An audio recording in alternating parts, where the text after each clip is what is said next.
Vogliamo che il Consiglio regionale del Veneto si esponga in maniera plateale per dire basta a questo sistema forzoso di imposizione da parte delle prefetture, ma le prefetture sono la lunga manus del Ministero degli Interni e quindi del Governo,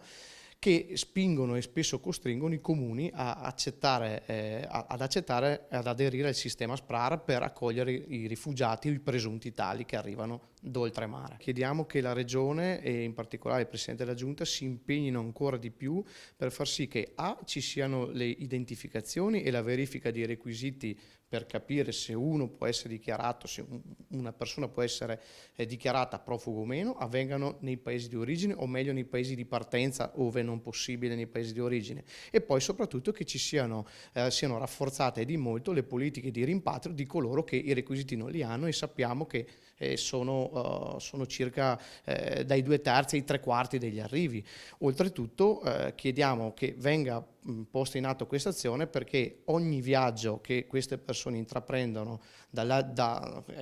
attraversando il Mediterraneo chiaramente comporta dei rischi, e vediamo quante tragedie succedono, non dico giornalmente, ma quasi.